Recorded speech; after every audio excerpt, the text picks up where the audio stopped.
The afternoon sun beat down on the dirt road like a hot blade, and Amelia Hargrove felt the first shot before she heard it, a vibration in the air that reached her bones a second before the crack itself. Her husband Thomas held the reins of the wagon, humming something about next year's harvest, when the second shot struck him in the chest and threw him backward with the terrible lightness of an empty grain sack. Millie didn't scream. That would come later, in another life, in a version of herself she didn't yet know. In that instant, her body acted before her mind processed the word dead. She pulled Nora into the wagon, covered the girl's mouth with her palm, and stayed still, watching through a gap in the canvas as 3 mounted men circled her husband's body to confirm the job was done. One of them wore a gray vest with a silver brooch shaped like a railroad track. She would keep that detail the way one keeps a knife under a pillow, small, sharp, waiting for the right moment. The riders spoke among themselves with the ease of men who'd done this for years, unhurried, without remorse.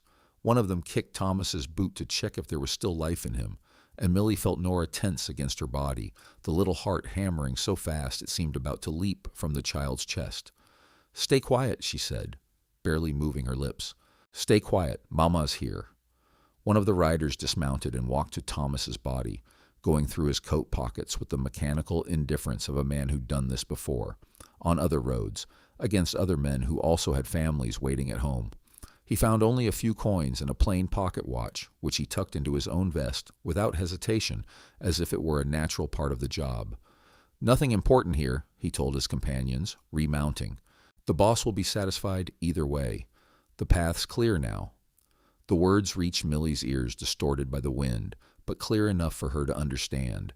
This hadn't been a random robbery, nor a crime of opportunity.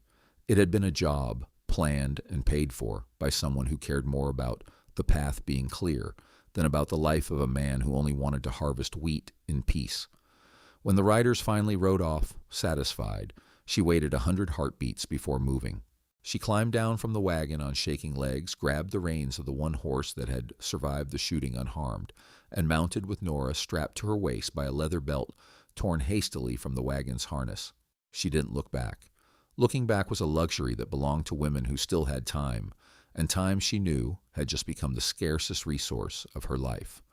They rode nearly 2 hours to an abandoned barn at the edge of the old Calloway property. Neighbors who had moved east the previous winter, leaving behind only cracked wood and a silence that seemed to be waiting for someone. Millie hid Nora among the hay bales, tucked the girl's hair behind her ears, and held her small face between her hands, trying to memorize every feature as if it might be the last time. "I'm going back for him," she said, and her voice came out lower than she intended, almost a secret between herself and the wind slipping through the gaps in the wood. "Stay here. No matter what you hear out there, stay here until I come back." "What if you don't come back?" Nora asked, with the cruel, innocent honesty of children. Millie swallowed the answer that hurt too much to say aloud. Instead, she pulled a small, bone-handled pocket knife from her pocket, the same one her father had given her when she was Nora's age, and placed it in her daughter's hand. "Then you'll be as brave as Mama was taught to be. But I'm coming back. I promise." Nora nodded, her eyes too dry for a 6-year-old, and that hurt Millie more than any bullet could. She kissed her daughter's forehead, silently promised what she didn't have the courage to say aloud, and rode back toward Redwater Crossing, leaving the girl among the hay and the long shadows of late afternoon. Redwater Crossing wasn't much. A main street of packed dirt lined by a handful of sun-faded wooden buildings, a general store that sold a little of everything, a white church whose bell was always slightly out of tune, and Consuelo Reyes's saloon, the only place in town where conversation flowed without the constant filter of shame or fear. It had been founded 15 years earlier by families fleeing war and hunger back east, and for a long time it had prospered modestly, with no great ambitions beyond surviving one more winter. Everything changed with the arrival of Ezra Kingsley 3 years before, bringing with him plans for railroad expansion and an insatiable appetite for land that wasn't his.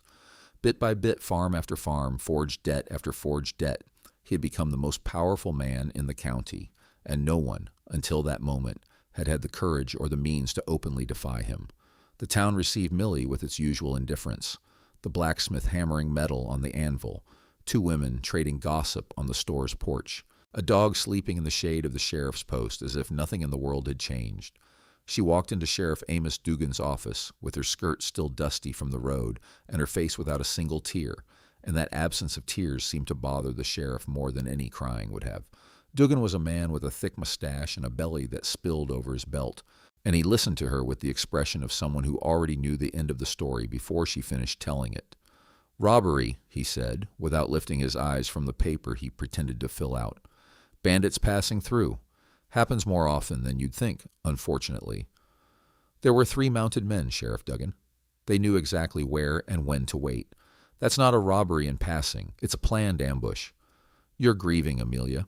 No one expects you to think clearly right now, and no one will blame you for it. I'm thinking more clearly right now than I ever have in my entire life, Sheriff." Dugan finally looked up, and for a second something like caution crossed his face before disappearing beneath the same mask of professional boredom. "I'll open a report. If a witness comes forward, we'll move ahead." "There are no witnesses besides me and my daughter, Sheriff, and we both saw everything. A 6-year-old doesn't count as a formal witness before any territorial court, Amelia. You know that as well as I do." "Then I'll be the witness, Sheriff. I saw the silver brooch on one man's chest. I saw the way they moved, calm, professional, like men who'd done it before on other roads." Dugan shuffled the papers on his desk, avoiding her direct gaze for the first time since Millie had entered the room. "I'll note your observations then. But I promise no miracles, Amelia. This territory's too big, and resources for investigation are scarce." "Resources always seem too scarce when justice is involved, Sheriff, and never scarce enough when other interests are." She recognized the silver brooch on the sheriff's vest lapel before he even adjusted his jacket to hide it, the same railroad design she'd seen on the killer's chest, pinned there as though it were nothing but a harmless ornament. She said nothing. She kept that detail, too, alongside the first, the way one stores ammunition before a war that hasn't officially begun, but that had in fact already been underway for hours. Duggan's office smelled of old tobacco and mildewed leather, and Millie left with the uncomfortable feeling of having lived that exact scene before, in a different life. 15 years earlier, she had been the one waiting for news of her own father in a similar room, listening to uniformed men repeat the same empty litany about workplace accidents and occupational hazards, while the truth that her father had been ambushed by cattle thieves with friends too powerful to touch remained buried under layers of political convenience. She remembered being 8 years old and not understanding why no one seemed willing to pursue the responsible parties with the same urgency they would if the victim had been someone important. She remembered her mother crying quietly in the kitchen, trying to hide her tears from her children, and herself, still a child, swearing that one day she would understand how the world decided who deserved justice and who didn't. Now, an adult, a widow, with a small daughter depending entirely on her, Millie understood perfectly. Justice wasn't handed out by merit. It was taken through effort and risk, by those who refused to accept the easy excuses the powerful offered the weak.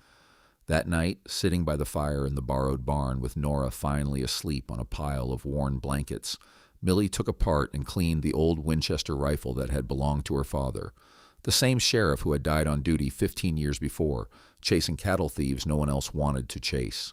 Her hands remembered the process without her mind needing to command each movement, the oil sliding slowly over the cloth, the barrel reflecting the fire's light and orange sparks, the satisfying click of the bolt snapping back into place.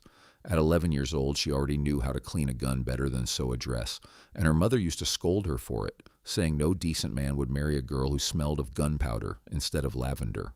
That night, for the first time in years, that memory felt like a blessing disguised as a flaw in her upbringing, not the other way around. She thought of Thomas, the gentle way he raised his eyebrows when he disagreed with her without wanting to argue, the way he hummed off-key while working the land, the promise he'd made on their wedding day that he would never let anything bad happen to the family they were building. A promise he'd had no way to keep and that now fell entirely on her shoulders. They had met at a cattle fair 5 years before, when he was still just an awkward young man trying to sell a lot of cattle, too scrawny to impress any serious buyer. Millie, then 24 and already tired of the town's expectations about what a sheriff's daughter should do with her life, had laughed at him, not with scorn but with an immediate warmth he mistook at first for mockery. "Does my cattle amuse you, miss?" he'd asked, trying to sound offended and visibly failing. "I find it amusing how you talk about them, like they're distant relatives who disappointed the whole family." He'd laughed too then, a genuine laugh that caught her by surprise, and from then on the conversations never stopped. Thomas wasn't a man of grand gestures or flowery promises. He was a man of constancy, the kind who showed up every Sunday without fail, who remembered small details she herself forgot mentioning, who saw her as a whole person, not a reduced, domesticated version of herself. When he'd asked for her hand, he hadn't given any rehearsed speech. He'd simply said with the simplicity that defined him, "I don't know how to make pretty promises, Millie. I just know I want to wake up beside you for however long God gives me." And she'd accepted, knowing exactly the kind of quiet, honest life that meant. She never imagined that quiet life would end this way, on some dusty road, with a silver brooch gleaming on the chest of a cold-blooded hired killer. Millie closed her eyes for a moment, allowing herself to feel the full weight of the loss before opening them again with the same cold determination as always. There would be time to grieve. But first there was work to do. 3 days later, a man in a gray suit knocked at the farmhouse door, the same house Millie had insisted on occupying again, despite the neighbors saying, with all the hypocritical delicacy they could muster, that it was madness to live there alone with a small child. He introduced himself as the lawyer for Ezra Kingsley, owner of half the land in the county, and the man behind the new railroad line that promised to cross the territory to the next trading post. "You owe Mr. Kingsley's company the sum of $800, the lawyer said, adjusting his glasses with a rehearsed gesture. "A loan your late husband took out 2 years ago, according to the records I have here. If it isn't settled by the end of the month, the property will be seized as full payment of the debt." Millie had never heard of any loan. Thomas had never mentioned it, and she knew every cent that had passed through his hands since their marriage, every purchase, every legitimate debt they'd paid off together over the years. But the document the lawyer displayed bore her husband's signature, or something dangerously close to it. The same curves, the same slanted stroke, but with a stiffness Thomas's real handwriting never had. She examined the paper more closely, holding it up to the light from the window. The recorded date matched a week she perfectly remembered Thomas being home the entire time, helping her care for Nora, who'd had a high fever. He hadn't gone anywhere to sign any document that particular week, of that she was absolutely certain. "This date is wrong," she said, pointing at the paper. "My husband never left the house during that period. I could swear it before any territorial judge." "You may swear whatever you like, Mrs. Hargrove. The document speaks for itself, with his signature and the capital notary's seal." "A seal can be forged as easily as a signature, sir." "That you would need to prove, and I doubt you could." "This is fraud," she said, without raising her voice, though every word carried the weight of a formal accusation. "This is the law, Mrs. Hargrove, and the law in this part of the territory belongs, whether you like it or not, to Mr. Kingsley." "The law doesn't belong to any man, sir. It belongs to what's right." The lawyer smiled, a thin, weary smile, like a man who'd already heard that same line from other women on other porches before they lost everything the same way. "Ideals are a luxury, ma'am. Mr. Kingsley deals in facts. You have until the end of the month." He rode off on a white mare far too expensive for a mere messenger, leaving Millie standing on the porch with the crumpled paper between her fingers and a cold certainty forming in her chest. Her husband's murder and that false paper came from exactly the same hand.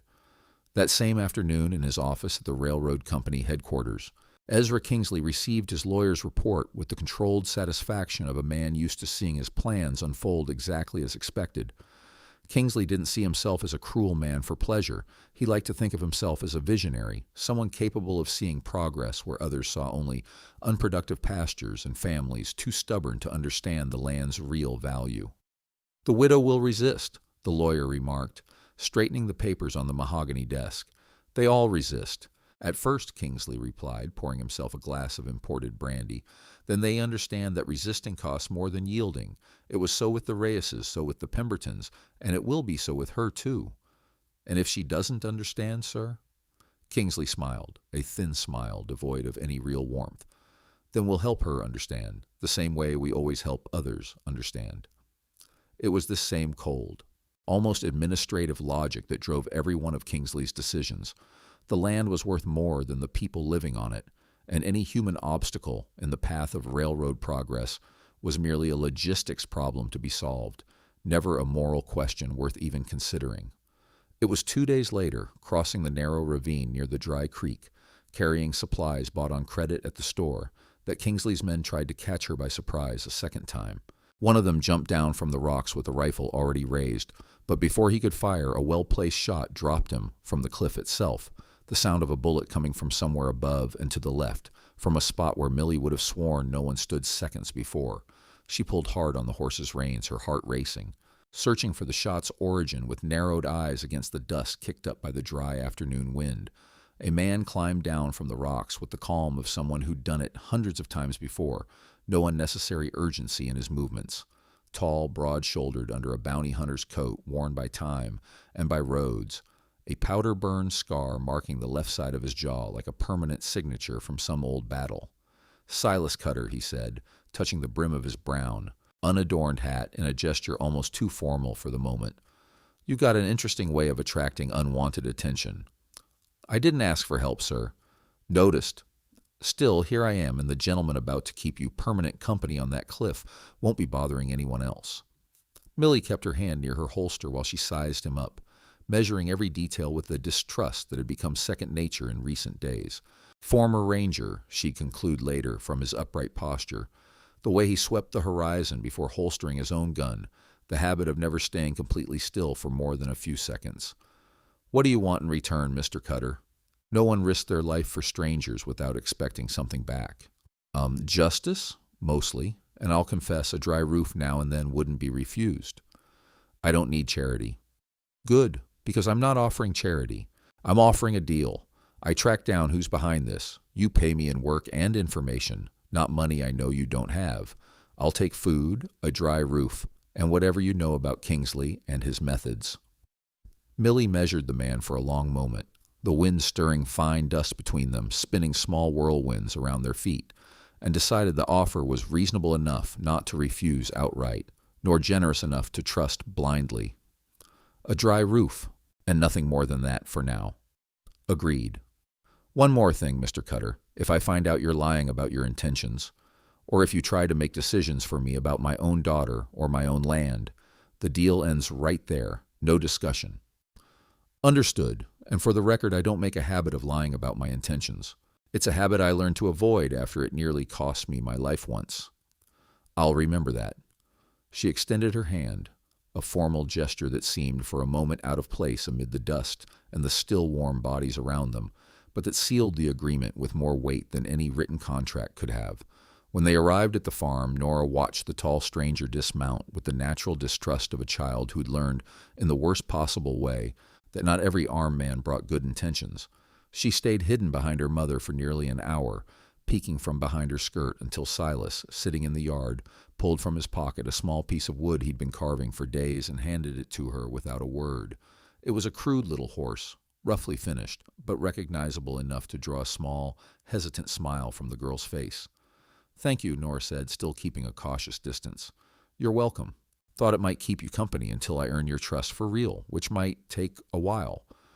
It was the first of many gestures that, little by little, over the following weeks would build between Silas and the girl a trust even Millie hadn't expected so soon. She refurbished the old tool barn at the back of the property, patching the larger gaps with boards salvaged from the Calloway's own barn, installing a simple brass lock on the door, and keeping the key on a cord under her blouse, close to her heart, where no stranger could reach it without her feeling it first. It wasn't much, but it was hers: 4 walls, a patched cot, a small window from which she could see the whole field before any visitor got close enough to pose a threat. The days took on a new strange rhythm, half old farm routine, half the constant vigilance the new reality demanded. In the mornings, Millie milked the 2 remaining cows, fed the chickens with Nora at her side, and checked the property's perimeter for any sign of nighttime intruders. Silas, for his part, reinforced the fences, repaired the stable roof, and spent hours watching the horizon from a small hill behind the house. A habit, he explained, was left over from years guarding hostile borders as a ranger. At night, after Nora fell asleep, the 2 of them would sit by the fire, discussing strategy, comparing notes on Kingsley's movements in town, and gradually, these conversations stretched beyond the strictly necessary, touching on more personal matters: his childhood on a cattle ranch in Texas, the time she'd learned to cook with her own mother, small fragments of life neither had planned to share, but that surfaced naturally in the fire's warmth. One of those nights, Silas told her about his mother, who'd died when he was still a child, and about the father who raised him alone on a small property outside Austin. teaching him to ride before he'd even properly learned to read. Millie, in turn, spoke of the harsh winters of her own childhood, of the smell of bread baking in her mother's kitchen, of the endless afternoons helping her father clean guns on the porch while he told stories of old pursuits. Never imagined I'd end up telling these things to a strange bounty hunter who showed up out of nowhere, she said, a half smile surfacing despite the day's accumulated exhaustion. Neither did I imagine I'd end up protecting a farmer too stubborn to accept help gracefully, he replied, his tone carrying a gentle humor she'd already learned to recognize and appreciate. Those nights, little by little, became the most anticipated moment of the day for both of them, a small refuge of normalcy amid so much uncertainty and constant danger. Silas slept in the old stable, keeping a respectful distance. Though always within earshot of a shout, Nora, little by little, began approaching him with the natural curiosity of children, asking about the scar on his jaw, about why he wore that ribbonless hat, about whether he had a daughter of his own somewhere. "I don't," he answered, one afternoon while helping the girl feed the chickens. "But if I did, I'd want her to be as brave as you seem to be." Nora smiled, the first full smile Millie had seen on her daughter since the ambush, and something in her chest warmed at witnessing it, even amid so much fear and uncertainty. Not everything, however, went as smoothly as Millie wished. On the third night after Silas's arrival, Nora woke up screaming, her small body drenched in cold sweat, eyes wide and fixed on some invisible spot on the barn ceiling. "He's coming back," the girl said. Between sobs she desperately fought to hold in, as if crying were a weakness she couldn't allow herself. The man in the gray vest. "He's coming back to get us too, Mama." Millie pulled her into her lap, rocking her slowly, feeling her daughter's little heart still racing against her own chest. "No one's getting near you, Nora. Not while I still have a single breath left in my body." "You promise?" "I promise with everything I have." Nora gradually calmed down, but Millie stayed awake the rest of the night, watching her daughter's steady breathing, thinking about how many more nights like that one still lay ahead before the wound truly healed, if it ever healed completely. She decided right then that she would not let fear become the inheritance she left that child. She would find the truth, deliver justice, and then build with her own hands a world where Nora could sleep again without nightmares populated by men in gray vests. The nightmares came back twice more in the following weeks, always with variations on the same theme: the man in the vest, the sound of gunshots, the image of her father falling. Silas, hearing the muffled screams from the barn on one of those nights, approached the door without entering, asking quietly if he could help with anything. "She needs me right now more than anyone else," Millie answered through the half-open door. "I know. Just wanted you to know I'm here too if you ever need someone else."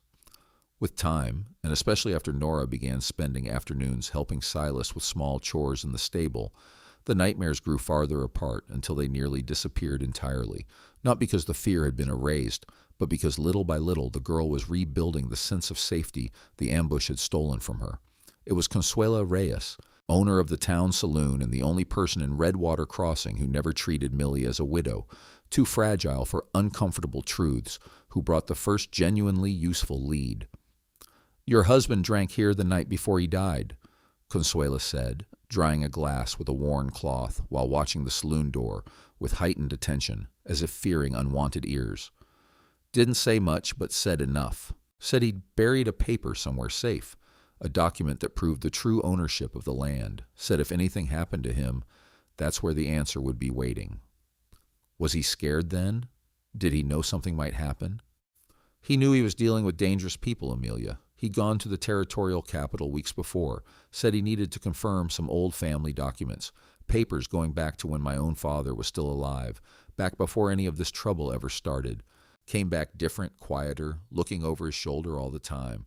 I thought it was just travel fatigue at the time. Now I understand it was something else, something heavier than ordinary tiredness.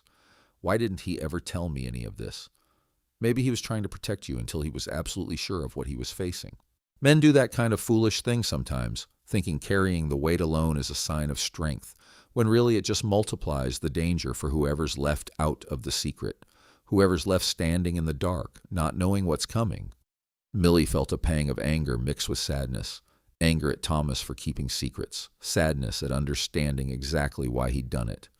"Buried where, Consuela?" "I need more than that." He didn't say the exact place, just said it was safe, near something no one would dare disturb out of respect or fear. Why didn't you tell me this before?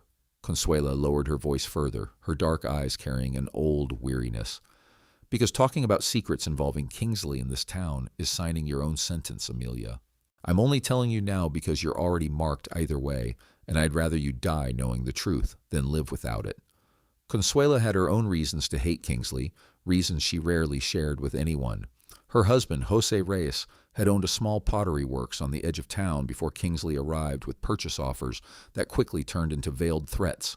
Jose refused to sell 3 times in a row, and the 4th time, a mysterious fire destroyed the kiln and half the stock, forcing him to sell for a fraction of its real value just to survive. He died 2 winters later, his heart broken more by humiliation than any physical illness, leaving Consuela alone to run the saloon she'd inherited from a distant uncle.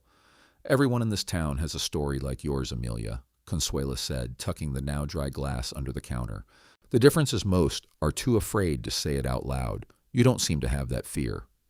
I'm afraid, Consuela. I just decided it isn't going to stop me from doing what needs to be done.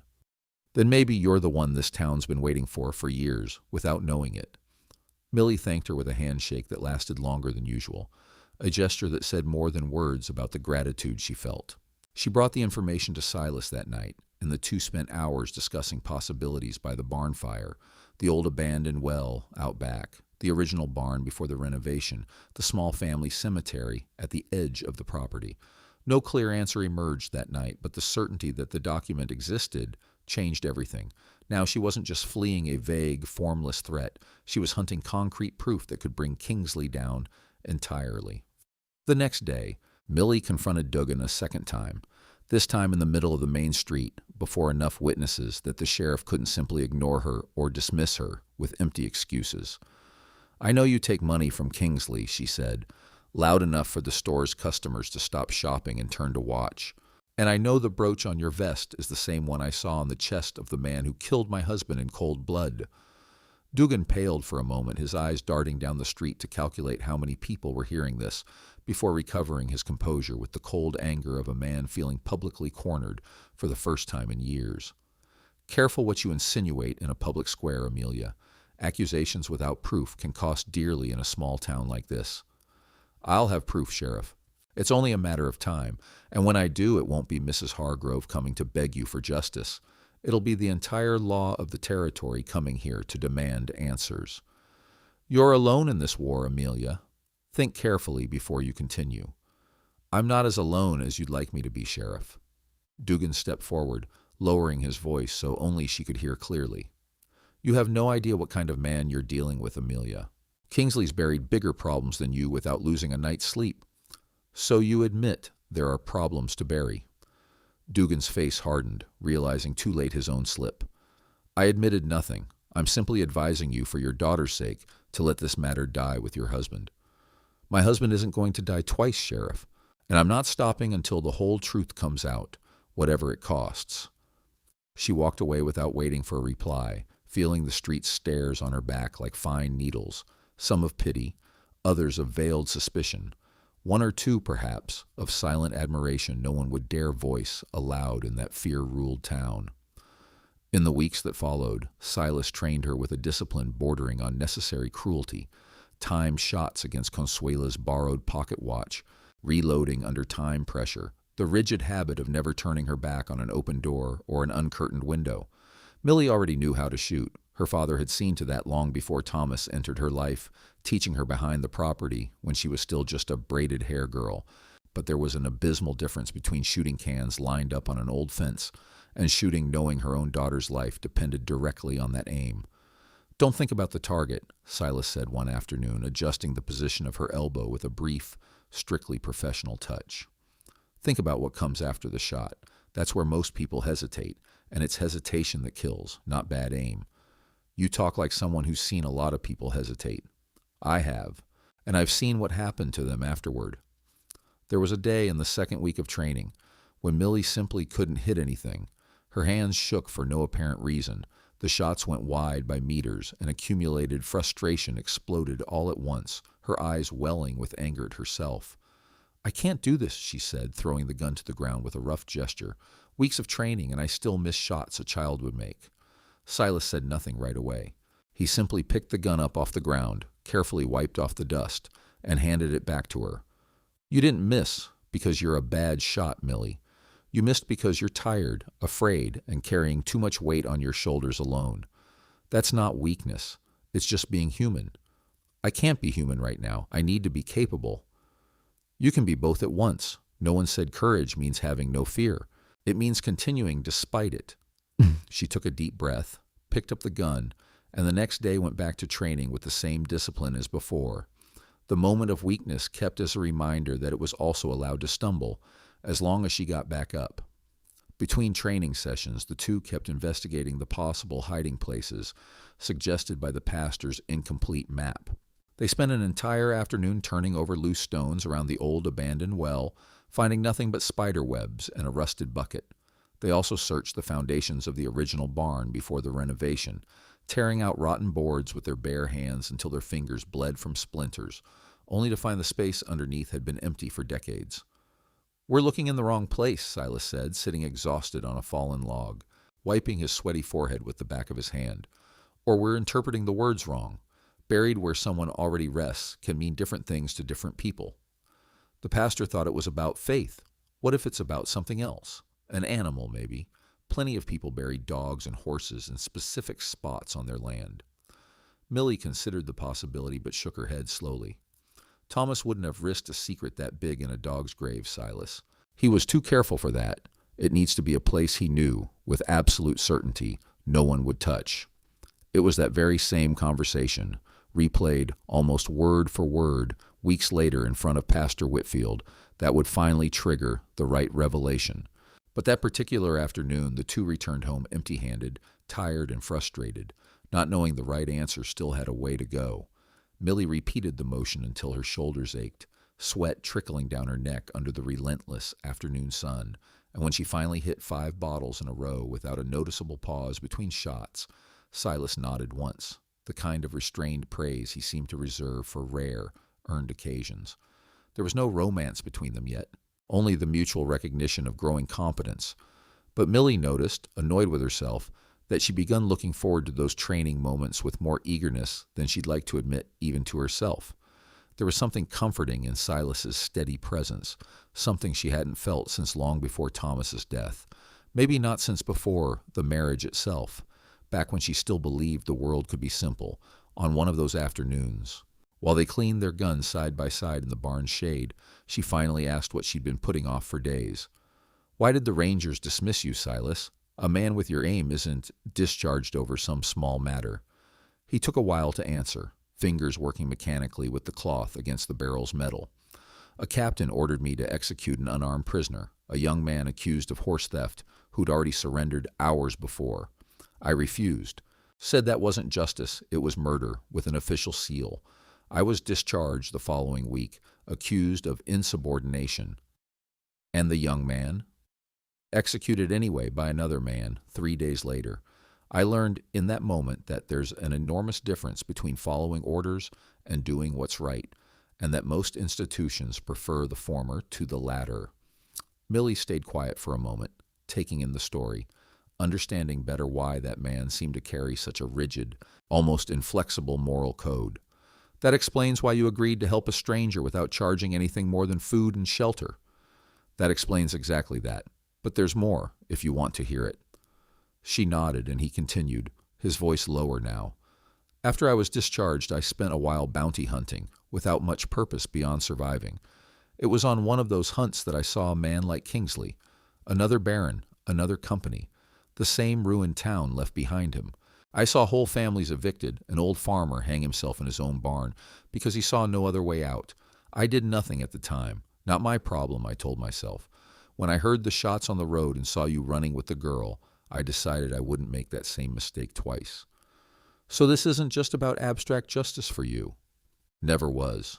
It's about not letting it happen again right under my nose, without doing anything about it." The second lead came from a completely unexpected place.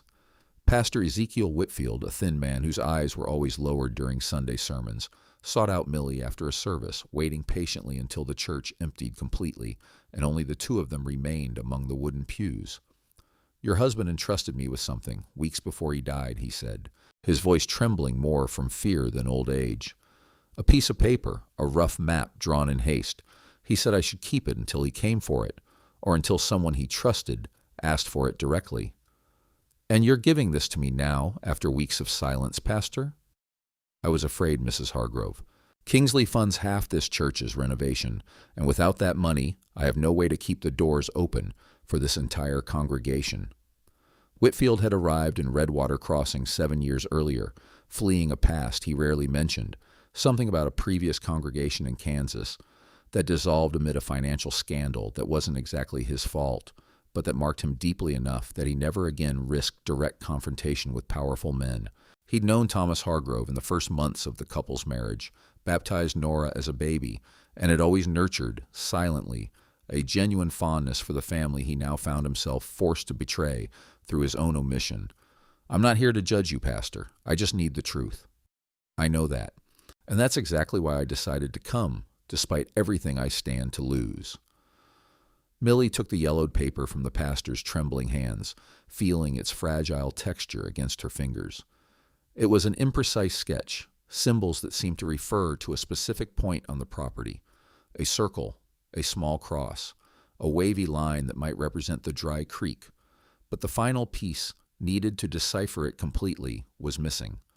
Why decide to hand this over now, then, if the fear is still the same?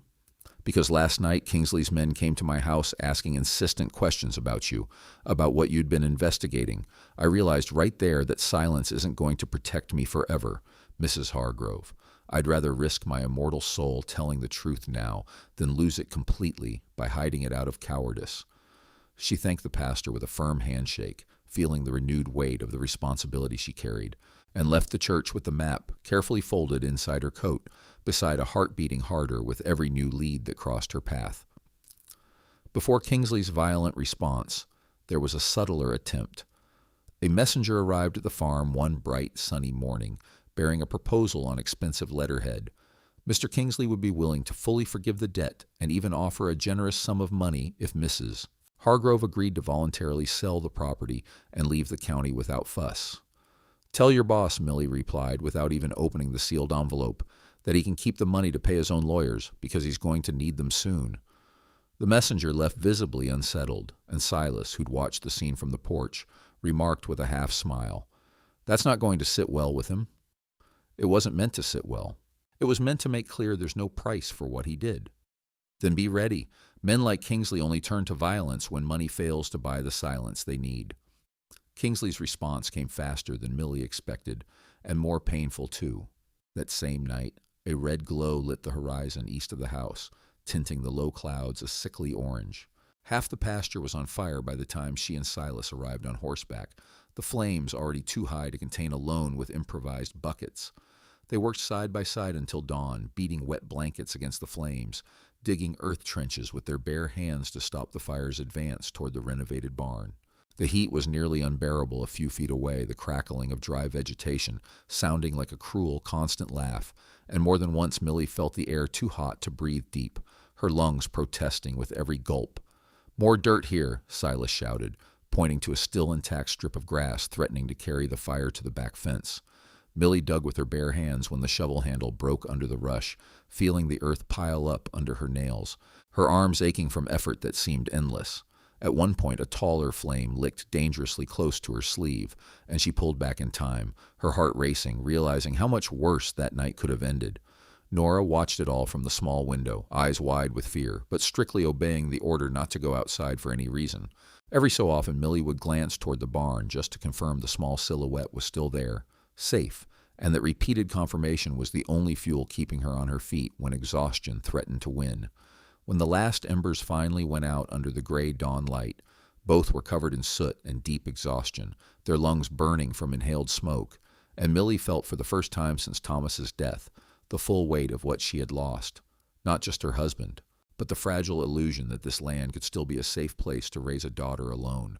She sat on the scorched earth, the acrid smell still hanging in the air, and for a moment allowed herself to think about giving up, selling what remained of that cursed property, taking Nora east, starting over somewhere the name Kingsley meant absolutely nothing.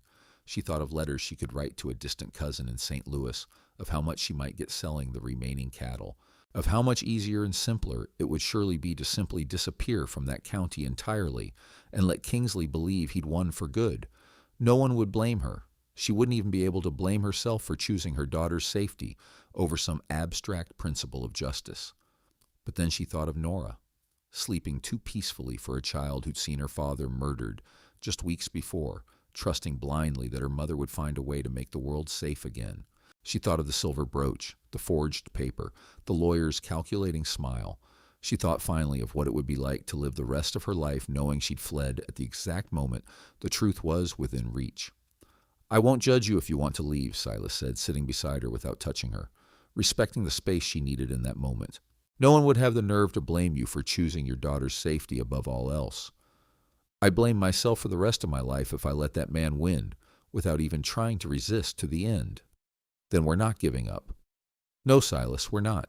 Tomorrow we start again, stronger than before."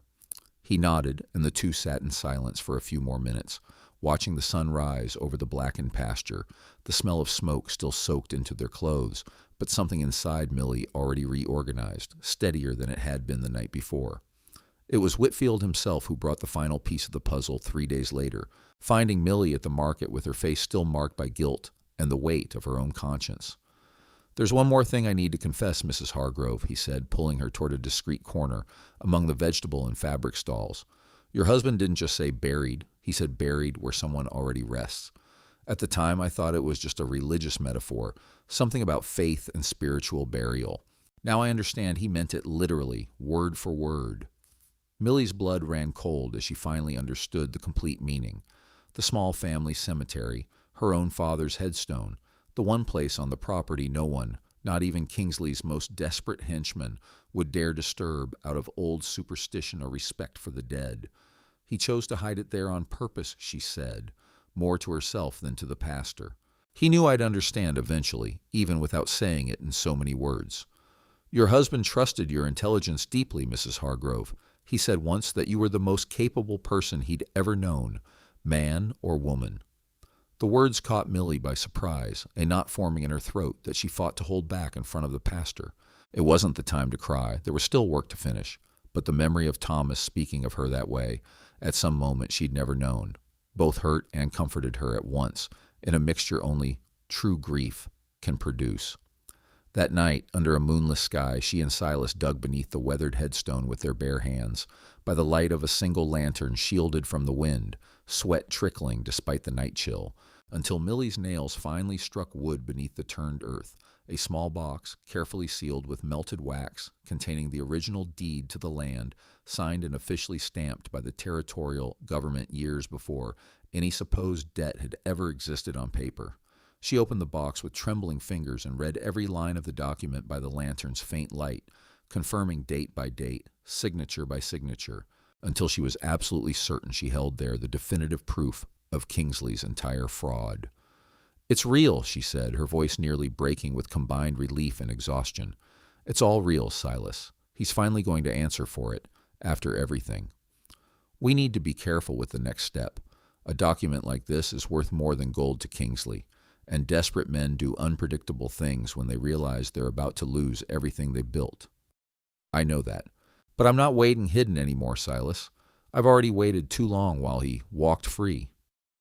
They stored the box inside the house, hidden beneath a loose floorboard in Millie's bedroom, and in the days that followed a different mood seemed to settle over the whole farm. Not exactly peace, but something close to cautious hope, mixed with the uneasy awareness that the decisive moment was finally approaching. Silas began sleeping with one eye always open, literally, trading night watches with Millie, both aware that Kingsley wouldn't stay still for long once he realized the definitive proof of his fraud had been found. The gun stayed always within reach, the horse saddled and ready by the stable, everything prepared for a response both knew, sooner or later, would come. Word that Millie had found something important reached Kingsley's ears before dawn the next day. likely through some informant among the few remaining employees at the neighboring farm. At daybreak, 4 armed men surrounded the main house, shouting demands that she hand over whatever it was she'd stolen from Mr. Kingsley's legitimate property. Silas had been on alert for hours, having sensed the attack long before the first silhouettes appeared on the horizon. He'd woken Millie in the middle of the night, alerted by an old instinct that rarely failed, and the two had spent hours positioning makeshift defenses. Water barrels behind the windows to stop stray lead, Nora hidden in a compartment beneath the kitchen floor with strict instructions not to make a sound, no matter what she heard outside. "Quiet as a mouse until I call you," Millie said, closing the board over her daughter's hiding place, her hands trembling only slightly. When the first riders appeared on the horizon line, Silas was already positioned behind a haystack with a clear view of the main entrance, rifle braced against his shoulder with the cold calm of someone who'd lived this exact moment countless times before. Millie took position at the bedroom window, her heart pounding but her hands steady enough to aim without hesitation. The shootout that followed lasted minutes that seemed to consume an entire lifetime, wood splintering under bullet impacts, horses whinnying in fright and bolting in random directions, the acrid smell of burnt gunpowder completely dominating the fresh morning air. One of the henchmen managed to get close enough to graze Silas's left shoulder, and for a moment Millie saw the man stagger against the barn wall, blood quickly darkening the already worn fabric of his bounty hunter's coat. For a split second she felt the whole world narrow to that single point of danger, the fear of losing Silas too threatening to freeze her in place. It was in that exact moment that something shifted definitively inside her. There was no panic at all, only a cold, cutting clarity. She advanced across the yard without hesitating, fired twice with surgical precision that surprised even herself, and watched the last 2 attackers retreat in confusion and flee on horseback, leaving one companion down in the yard's dust. She knelt beside Silas, tearing a piece of her own skirt to press against the wound with hands that surprisingly no longer shook. "Thought I was the one supposed to be protecting you in this arrangement," he said, with a half-smile despite the obvious pain. "Plans change, Mr. Cutter, and you men learn fast that a woman can catch up quicker than you'd like." The fallen henchman would be identified days later as a former cowhand dismissed from Kingsley's own ranch for repeated drunkenness. One more desperate man willing to sell loyalty for coin, exactly the kind of disposable piece Kingsley seemed to collect by the dozen. Millie searched the body's pockets before handing it over to the authorities and found a folded, nearly illegible note with simple instructions. Recover document at any cost. Leave no witnesses. The handwriting wasn't the same as the forged contract, but the cold, calculating tone felt unmistakably familiar. With Silas's wound properly tended by Consuela, who brought herbs and practical bandaging knowledge, learned over years treating patrons injured in saloon brawls, Millie spent the next 2 days planning every detail of her next move with a calculated coldness she barely recognized in herself. "He'll deny everything in public," Silas said, still lying on the barn cot, his arm immobilized in a makeshift sling. "Men like Kingsley always deny until the evidence is screaming in everyone's face. Then I'll make it scream loud enough that no one can pretend not to have heard. And if he reacts with violence, right there in the public square, then I'll be ready for that too. I need you to promise me something, Millie. If things get out of hand there, if he tries something desperate, don't hesitate. I've seen enough men like him to know that, cornered, they become more dangerous than ever." "I won't hesitate, Silas. I've already learned that lesson with your help." He nodded, satisfied with the answer, though the worry didn't completely leave his face. He knew perhaps better than she did how costly that public confrontation could turn out if something went wrong. Nora, sitting in a corner of the barn playing with a cloth doll Consuela had given her, looked up for a moment. "Mama's going to be fine," the girl said, with the absolute, unshakable certainty only children can hold on to even in the face of obvious danger. "Mama's always fine." Millie smiled at her daughter, though inside she felt the weight of all the uncertainty awaiting her, and that night she slept little, mentally rehearsing every word she planned to say before Kingsley and the whole assembled town. In the 2 days leading up to the final confrontation, something subtle began to shift in Redwater Crossing. A neighbor Millie barely knew left a basket of fresh bread on the porch. No note, no explanation. The blacksmith passing her on the street tipped his hat in a gesture of respect he'd never made before. Even Eleanor Briggs, a woman who'd lost her own land to Kingsley 2 years earlier and had lived in isolation ever since, showed up at the farm offering help with chores, saying only that it was time someone finally stood up to that man. "The town's watching," Silas remarked one of those afternoons, seeing yet another neighbor pass by wagon and wave discreetly. "Don't know if that helps or hurts, but it's watching." "It helps," Millie replied, "because it means that when I speak tomorrow, I won't be speaking alone. I'll be saying out loud what everyone here already knows, but's been too afraid to admit." On the morning of the confrontation, Millie dressed carefully, choosing not the morning dress she'd worn since Thomas's death, but a simple blouse and the riding pants she'd come to prefer in recent months. She left Nora in Consuela's care at the saloon, away from the potential danger of the square, and kissed her daughter's forehead before leaving. "I'll be back soon," she said, unknowingly repeating almost the same words she'd said months before, in a different barn, in a life that already felt too distant to be real. "I know you'll be back, Mama," Nora answered, with the same unshakable confidence as always. "You always come back." With the deed in hand and the whole town already whispering uncontrollable rumors about the violent confrontation at the farm, Millie decided she would wait no longer. The next morning she rode to the central square of Redwater Crossing, where Kingsley usually personally oversaw the construction of the new railroad tracks, and dismounted before dozens of witnesses already gathered by curiosity and the previous night's rumors. "Mr. Kingsley," she called, her voice cutting through the square's growing murmur like a deliberately struck bell. "I have something that belongs to the truth, and the truth belongs to this entire town, not just to you." Kingsley turned slowly, his face composed into a mask of icy courtesy that barely hid the rapid calculation happening behind his pale eyes, assessing the full scope of the problem before him. "Mrs. Hargrove, what an unpleasant surprise on such a productive morning." She raised the deed above her head, high enough for the paper to flutter in the light breeze and for the nearest witnesses to clearly see the official territorial seal stamped in the upper corner. "This is the original deed to my family's land, signed by the territorial government 2 years before whatever debt you invented out of thin air. My husband was murdered by men in your pay. The same silver brooch they wear also happens to appear, not at all coincidentally, on Sheriff Duggan's lapel, whom you bought just as you bought half this town." A murmur of genuine shock swept the gathered crowd, some people trading alarmed glances, others moving closer to see the raised document better. Duggan, present at the edge of the square, tried to slip away discreetly toward his own office, but eyes were already turning to him with a growing suspicion that wouldn't fade easily after that morning. An older man, owner of the small sawmill in town, raised his voice from the middle of the crowd. "That would explain why my loan request was denied 3 times in a row after I refused to sell my land to the company."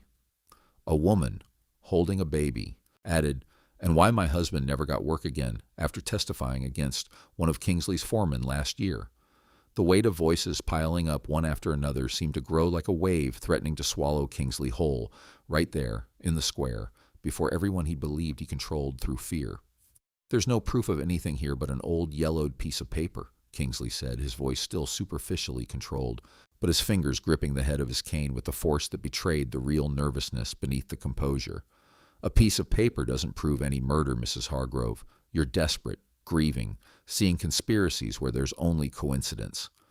"Coincidence, Mr. Kingsley?" Millie replied, not lowering the document for even a second. "Then explain to the town why your lawyer showed up at my door with a forged debt 2 days after my husband's murder. Explain why your henchmen wear the same brooch that appears on the lapel of the sheriff you pay to look the other way." Empty accusations from a woman deranged by grief. "Deranged enough to kill 4 of your men when they came to attack my property, sir. Deranged enough to find this document exactly where my husband hid it before he was murdered. If this is derangement, you should fear far more what a woman in full possession of her senses is capable of doing. I have enough proof for every person in this square to know exactly what kind of man you really are. Behind all this varnish of respectability, behind every polite smile and every carefully worded contract you ever signed. And that, Mr. Kingsley, is more honesty than you've ever had in your entire life." Consuela, present in the crowd, raised her voice for the first time in years of cautious silence. "She's telling the truth. My own husband lost land the same way 3 years ago to this same company." Another voice joined in, an elderly farmer Millie barely knew by sight. "The same thing happened to my brother in the neighboring county. Documents no one had ever seen before, appearing out of nowhere." The crowd's murmur grew rapidly, turning into a wave of collective indignation that seemed to have waited years for that exact moment of shared courage. Kingsley looked around, realizing, perhaps for the first time in his life, the real extent of his own power beginning to crumble before his eyes. Kingsley took a step back, assessing the crowd slowly closing in around him like a silent siege. The murmurs gradually turning into something closer to contained, collective fury. For one brief instant it seemed he might seriously consider surrendering to public shame, bowing to the crushing weight of his own scheme finally exposed before the whole town. Instead, he spun on his heel with a speed surprising for a man his age, and ran.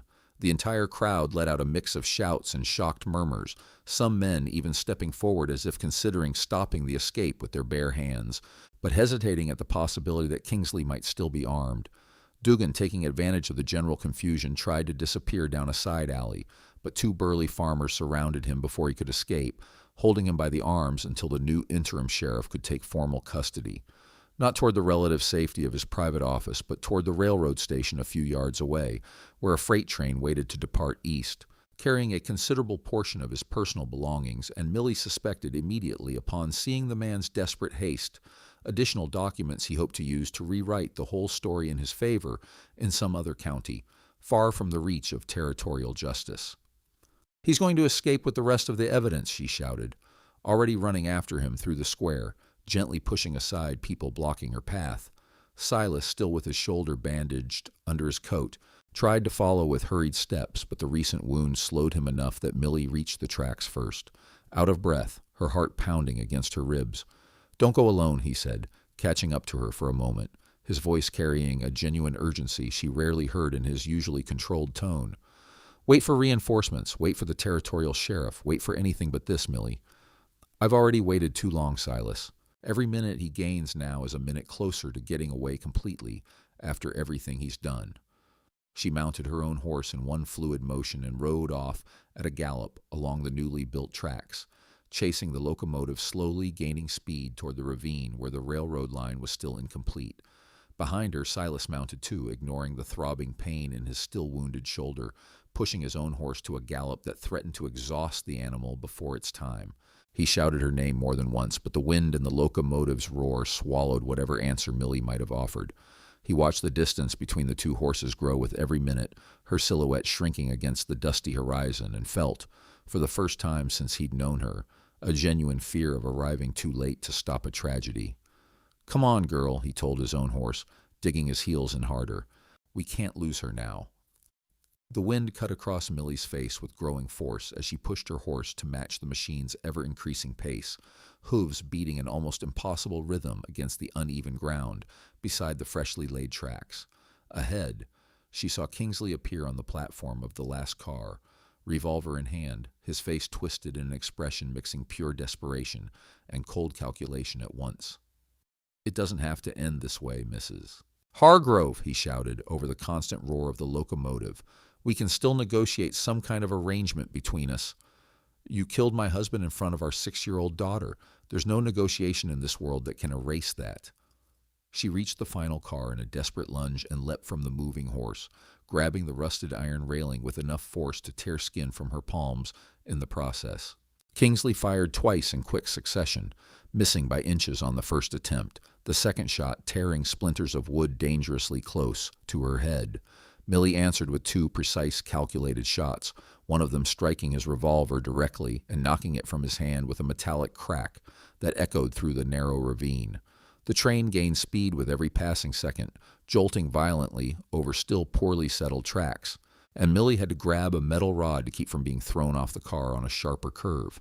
Kingsley took advantage of the moment of imbalance to try to recover his own revolver, crawling desperately across the car's wooden floor, but Millie kicked the gun away before his fingers could reach it, the metal sliding and falling through the car's side opening, lost forever among the rocks of the ravine below. "Please," he said then, the mask of courtesy finally crumbling completely, revealing raw panic underneath. "I have money, far more than you could imagine. I can rebuild everything you've lost, doubled, tripled. You think this is about money, Kingsley, after everything?" Disarmed and visibly panicked, Kingsley backed toward the extreme edge of the platform, the ravine approaching dangerously along the side of the tracks, the wind howling among the jagged rocks below. You don't have the stomach for this, Mrs.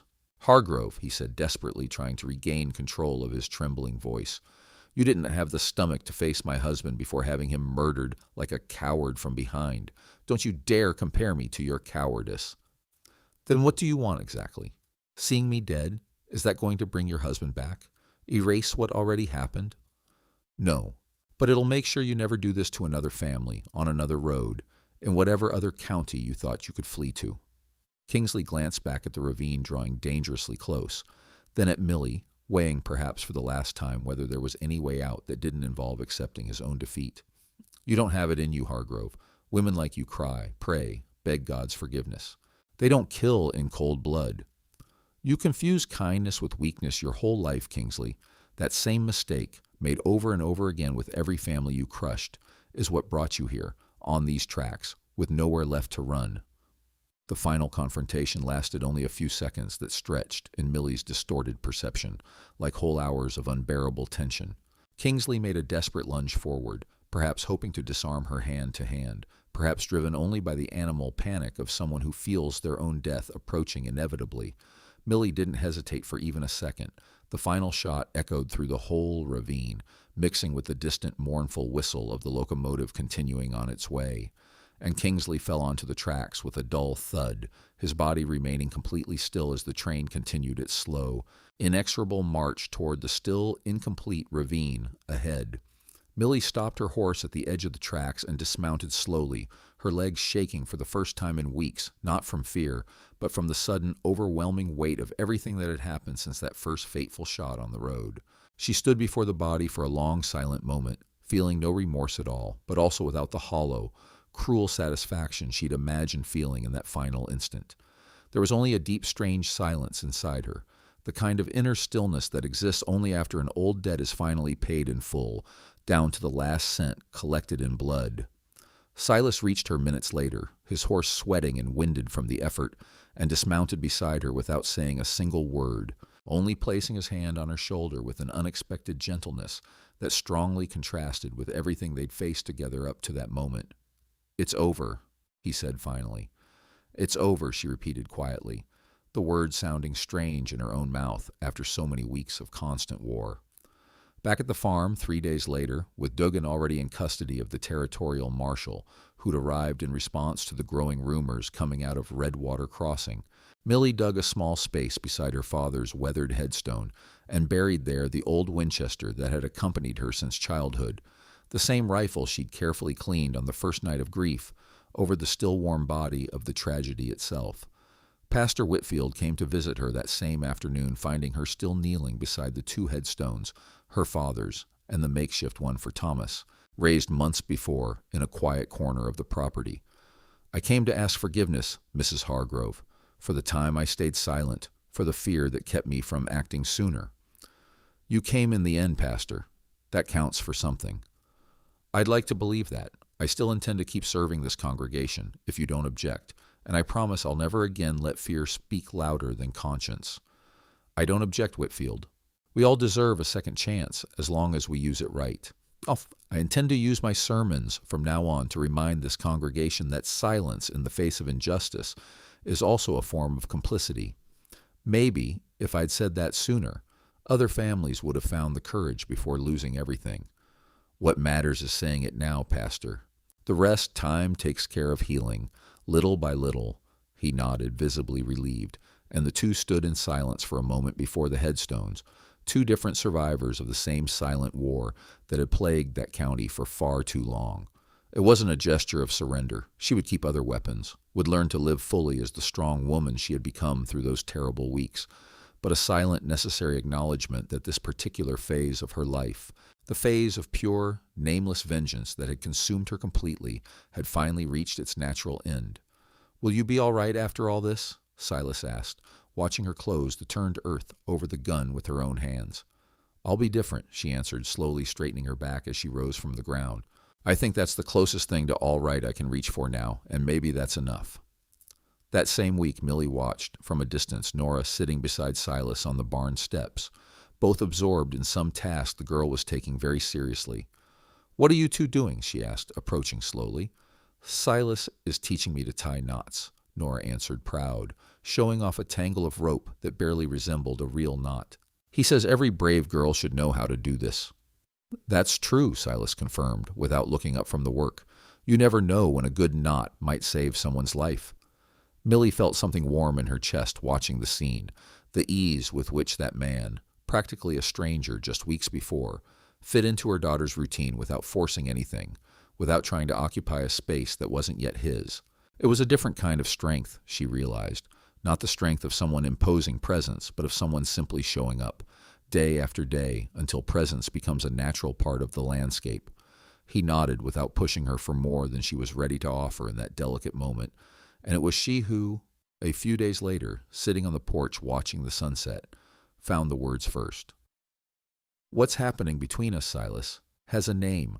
I think we've both known it for weeks, even without saying it out loud. I know, he answered, simply sitting beside her on the wooden porch, still smelling of fresh paint. I was waiting for you to be ready to say it out loud first, in your own time. And if I was never ready, then I'd wait as long as it took. I've waded through worse things in life, Millie. She smiled, a genuine, light smile that seemed easier to reach with every week that passed since Kingsley's death. Nora already asked, if you were going to live here forever. And what did you tell her? Said that was up to me, not her. And I think the answer now is yes. Silas took her hand between his, with an almost reverent care, and the two sat there in comfortable silence, watching the sun set, behind the distant mountains in no hurry for that particular moment to end. I don't know what the future holds for the two of us, Millie. Never was a man for making big plans. Neither am I, honestly, but I know I want to find out that future with you nearby, whatever it brings. That's enough for me, for now. Maybe in time we can think about something more permanent. A ring, a ceremony at Pastor Whitfield's church, if he's still willing to have us after all this. Millie laughed softly, a light sound that seemed easier to reach now. One step at a time, Silas. I've still got a man to face before I think about any ceremony. Fair enough. But when that day comes, I want you to know my answer's already decided. She squeezed his hand, feeling for the first time in months a future not defined entirely by fear or vengeance, but by something closer to genuine hope. The territorial marshal arrived in Redwater Crossing 4 days after Kingsley's death, drawn by reports already spreading loose from county to county. He interrogated Duggan over 2 consecutive afternoons in the very jail the sheriff once commanded, and the man, with no boss left to protect him, crumbled too quickly for any dignity. He confessed to receiving regular payments to overlook convenient accidents involving indebted landowners, confessed to falsifying records, even confessed to knowing in advance about the attack that killed Thomas. I didn't pull the trigger, he said, in his pathetic defense before the marshal. You didn't need to, Millie replied, present in the room by her own insistence. You only needed to look the other way, which is practically the same thing. Dugan was taken into custody for trial in the territorial capital, and the town of Redwater Crossing, for the first time in years, elected a new sheriff by direct popular vote, a former blacksmith of impeccable reputation Millie had known since childhood. Months later, word arrived that Duggan had been sentenced to 12 years of hard labor for corruption, obstruction of justice, and complicity in homicide, a sentence most Redwater Crossing residents considered fair, though some felt it should have been harsher still, given the number of families who suffered under his bought silence. Kingsley's railroad company was dissolved and sold off in pieces, the proceeds distributed among legitimate creditors and, in a few rare cases, returned to the very victims of past fraud, including a small sum that arrived without prior notice at Consuela Reyes's door, as belated reparation for her late husband's destroyed pottery works. With the deed publicly validated before the whole town, and Duggan permanently removed from office under formal territorial investigation, Millie used part of the recovered land to shelter 2 other widowed families from the region, women who had lost husbands and property to methods frighteningly similar to Kingsley's in neighboring counties, scattered across that whole corner of the territory. The old renovated barn became the first of several such shelters, a small but entirely real refuge for women who, like herself, had learned to survive alone before learning to trust anyone again, man or neighbor. On the morning the first family arrived, tired and carrying few belongings, tied in worn bundles, Nora ran across the yard with another girl of similar age. laughing in a way Millie hadn't heard since long before the fateful ambush on the road, and for a moment the accumulated weight of the past months seemed, finally, to ease a little inside her chest. The first family was Eleanor Briggs's, widow of a small hog farmer from the neighboring county, who lost her entire property to a scheme nearly identical to what Kingsley had tried against Millie. Eleanor arrived distrustful, her shoulders bent under months of silent humiliation, but little by little, watching Millie work the land with her own hands alongside Silas, she began to let her guard down. "I never thought a place like this existed," Eleanor said, on one of the first nights sitting at the kitchen table sharing a simple dinner, a place where a woman alone could start over without having to explain herself all the time. "This place didn't exist before," Millie replied. "We had to build it." Weeks later, the second family arrived, Ruth Pemberton's, whose teenage daughter carried a frightened look too much like Nora's in the first weeks after the ambush. Millie assigned Ruth one of the smaller cabins, helped the girl enroll in the town's small school, and watched with quiet satisfaction the refuge grow slowly, house by house, family by family, becoming something bigger than she'd ever imagined she could build alone. On the first day of school after the new family's arrival, Millie walked with the two girls, Nora and Ruth's daughter, a shy girl named Beatrice, to the small one-room schoolhouse in the center of Redwater Crossing, where the teacher, a young woman newly arrived from the east, welcomed the children with a warm smile that seemed almost too genuine for a town so accustomed to fear. "Will she be all right here, Mrs. Hargrove?" Ruth asked, hesitant at the schoolhouse door, her voice carrying the same insecurity Millie recognized in herself just months before. "She'll be more than all right, Ruth. She'll be safe, and that's already more than most of us had for a long time in this region." Watching the two girls settle side by side at a wooden desk, exchanging the first shy smiles of a friendship that promised to grow, Millie felt once more that quiet certainty that she was building something bigger than mere survival, a place where the next generation could grow up without the constant weight of fear that had defined her own childhood. "How do you do it?" Ruth asked, as they walked back to the farm. "After everything you've been through, you still find the strength to help strangers like me?" "Because someone needed to do it for me at the right moment, and it changed everything," Millie answered, thinking of Silas, of Consuela, of Pastor Whitfield himself. "Now it's my turn to be that person for another family. I hope to repay that gesture one day." "You will, Ruth. You just need to keep standing until that day comes." "Is this going to work, this plan of taking in more people?" Silas asked, watching the children play together in the yard. "It will, because now I know exactly what needs to be done when no one else is willing to help." On a quiet Sunday afternoon, weeks after the refuge began to take shape, Millie took Nora to the back of the property, the same old rifle she'd used as a child, not the one buried by the headstone, but another, lighter one suited to small hands by resting against her shoulder. "Your grandmother thought shooting wasn't something for a girl," Millie said, adjusting her daughter's posture exactly as her own father had done for her decades before. "I completely disagree with that. Are you going to teach me everything you know?" "I'm going to teach you enough that you never have to depend on anyone else to protect yourself, Nora. That's different from teaching you to look for a fight. It's teaching you that you can trust your own hands when you need to." Nora raised the small gun with the serious concentration of someone who understood, even without words, the importance of that moment being passed from mother to daughter, exactly as it had been passed from father to daughter, one generation before. The first shot went wide, the girl grumbling softly at the disappointment, but Millie only smiled and adjusted her stance again, with the same patience Silas had shown her months before. "Nobody hits it on the first try, Nora. What matters is you keep trying until you do." Months later, on a particularly clear autumn day, Millie rode along the same road where it had all begun, Nora seated in front of her in the saddle, holding the reins under her mother's attentive, patient supervision. The sun fell on the land exactly as it had that fateful afternoon months before, but this time no ambush waited in the familiar curves, no shot hidden among the roadside stones. Silas rode a few yards behind, giving mother and daughter the space they deserved for that particular meaningful moment, his eyes always alert out of old habit, but without the constant tension of before. "Is this where it all happened, Mama?" Nora asked, her eyes fixed on the familiar curve of the road ahead. "It was," Millie answered, her voice steady, without a single tremor in her throat. "But this is also where I decided, in that exact instant, that no one would ever again take from us what was ours by birthright." Nora lifted her chin, unknowingly mirroring the same gesture of silent determination her mother had made so many times over those turbulent past months, and the two rode on toward the open, clear horizon. Free in a way Millie had never imagined she'd feel again after that afternoon of blood and loss. "Are you still scared, Mama? Of someone showing up again, I mean." Millie weighed the question with the care her daughter deserved, refusing to offer an easy lie just to soothe her. "I'm a little scared sometimes late at night, but fear doesn't rule me the way it used to. I've learned it's possible to be afraid and still move forward." "Like you did with the man on the train?" "Exactly like I did with the man on the train."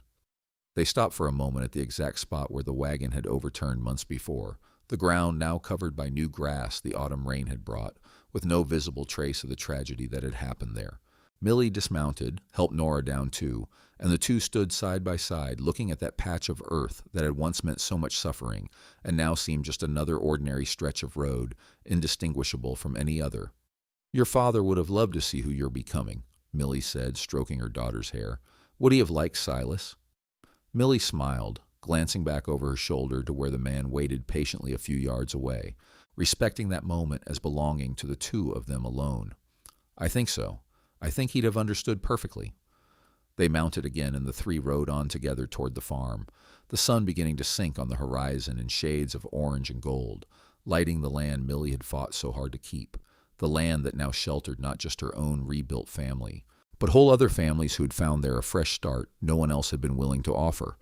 The echo of that first tragedy still lived there, etched into the curve of that particular road, but now it shared space with something entirely new, the quiet, lasting certainty that justice, when no one else is willing to hand it over, can very well be built, brick by brick, stone by stone, with one's own calloused hands, by someone who refuses to give up. And it was with that certainty, stronger than any grief, that Amelia Hargrove rode on, guiding not just her own horse, but the entire destiny she had chosen to build for herself and for everyone who depended on her.